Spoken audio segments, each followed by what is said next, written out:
Hi, it's another quick video from Harvey. So, no cuts, no edits, no filters, no hair. So it's Friday today. Went into work yesterday, went into work today. Today was half a day work, so we finished at midday. So that was a bit of a coup. It's reinforced. The last couple of days at work has just really reinforced that I really don't want to be there, and that I am trapped in a 9 to 5 job that I really don't enjoy, in a company that I believe certainly over expects and underpays its employees. I'm sure that's the same with lots of companies out there. And it's reinforced that I need to level up. And yeah, this year has to be the year. So I've got a few different options on the table.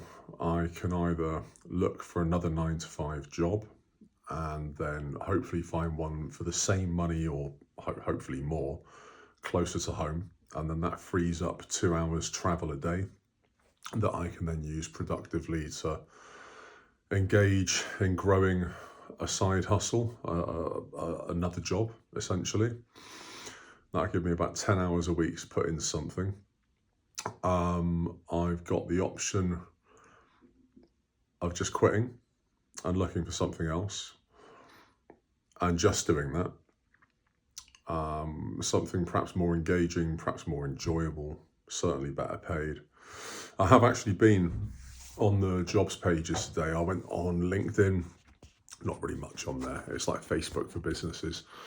Went on to Reed, went on to, I think it's called Monster Jobs, did Indeed as well. And it's become apparent that there is a trend of companies, I guess, over-expecting for the wages that they're paying. And it's definitely not a Devon thing, it's across the entire UK. It's nuts. Some of the qualifications and the years of experience they want you to have for what is essentially an entry level, even an entry level position, is tremendous. And I am obviously just shocked. I've not had to look for a job for about 4 years, so I am shocked at the landscape that people are facing out there, and I really do pity anybody that's jobless at the moment that wants to work and wants a job, because there must be so many people going for these positions that aren't even that well paid. The demand certainly is outstripping the supply, I think, within the UK job market. So I've given myself 12 months. I'm gonna hammer in tong the next 12 months, trying to sort out a side gig that I can grow, which will match, if not eclipse, my 9 to 5 income. The second that happens, I'm literally going to hand my notice in that day. And then my side gig will become my full-time employment, hopefully freeing up lots more time, because I'll no longer be trading my time for money being paid by an employer. So it does come with its own trappings. Obviously, you've got to do your own tax, but I sort of do that anyway as a sole trader as well through my music. So it's not really any extra stress. I've already got an accountant, and I'm already used to keeping receipts and sending invoices and all the rest of it. But I really do feel for anybody that's in this current economy that we've got in the UK that's jobless and wants work. And I also feel for people that are in the position like myself, and I bet there are loads out there that are in jobs that really suck, that their skill set is better than. And they're perhaps too scared to change, or they're in their comfort zone, or just their safety zone because they've got bills, the same as all of us. And the threat of council tax and high energy bills and trying to run vehicles and maintain a family and all the rest of it before you've even thought about life.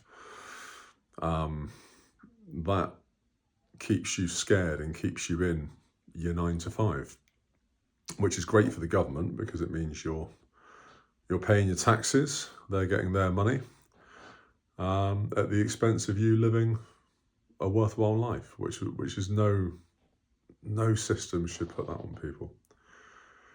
So my options are, as I've said, burn the next 12 months, and it's going to take a lot out of me to do it, especially as I value my health and my fitness, and I refuse to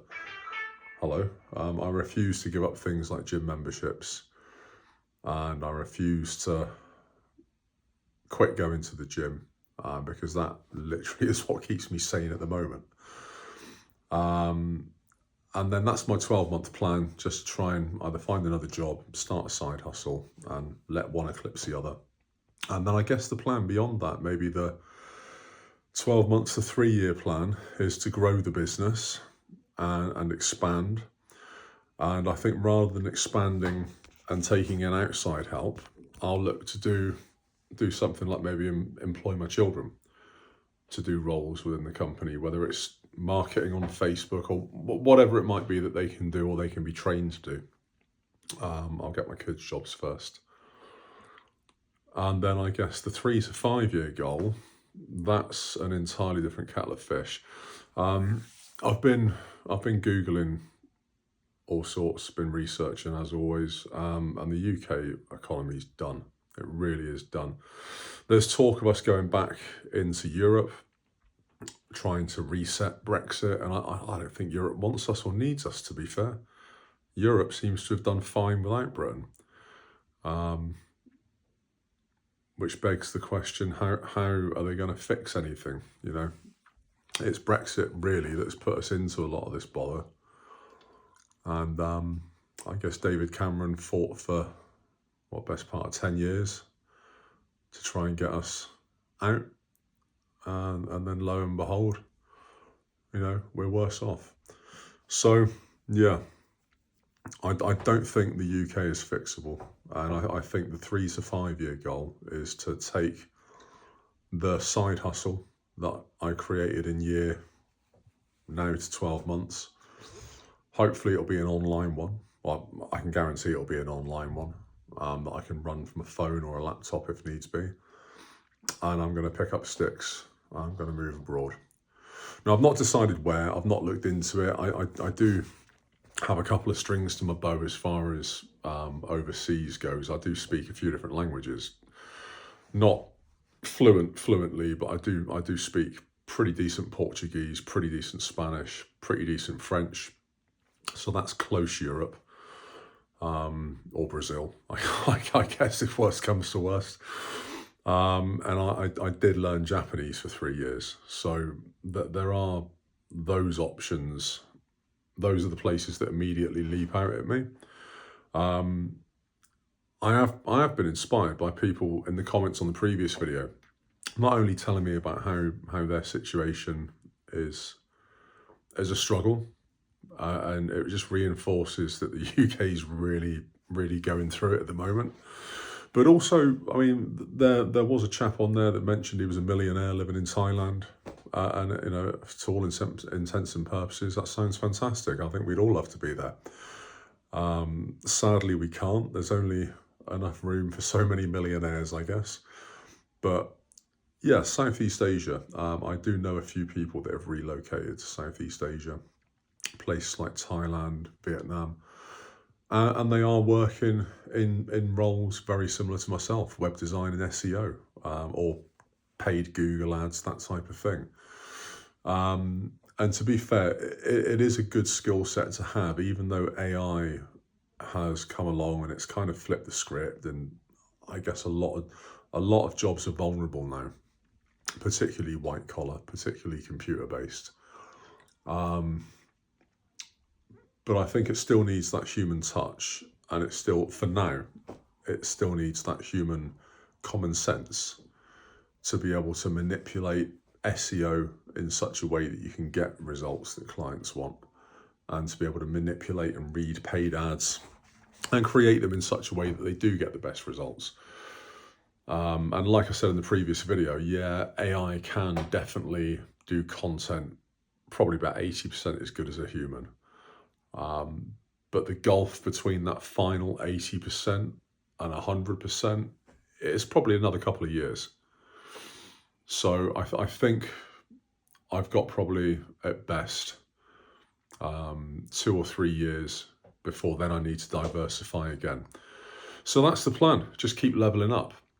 And listen, like tell me what you guys do. I mean, you know, in terms of your actual jobs, I know a lot of the people that have commented have been retirees, which is fantastic. You've already made it. You've kind of beaten the game if you've retired at this point. If you're not having to earn in this current economy, if you've got savings, you know, and they're comfortable, I'd consider that a win. I mean, I've got a property that I kind of half own. So the goal would be to clear that and then sell up. And the property market is kind of up and down. There's talk of a recession coming this year. So I think maybe 3 to 5 years is a good plan. I think that gives us, if the recession does come and it hits hard, property prices will obviously take a hit on that as well. And then that 3 to 5 year window that I've factored in gives the market time to regrow. So that's the plan. It's not all doom and gloom. Not all. And yeah, like tell me in the comments, you know, what do you guys do for your side businesses? Google says that 46% of UK adults have got some kind of side hustle. So I only want to hear about the legal ones. I'm genuinely interested what people do to earn their money. If it works, how did you get into it? You know, what are the challenges that you face? How is it working for you? Tell me in the comments. Peace out.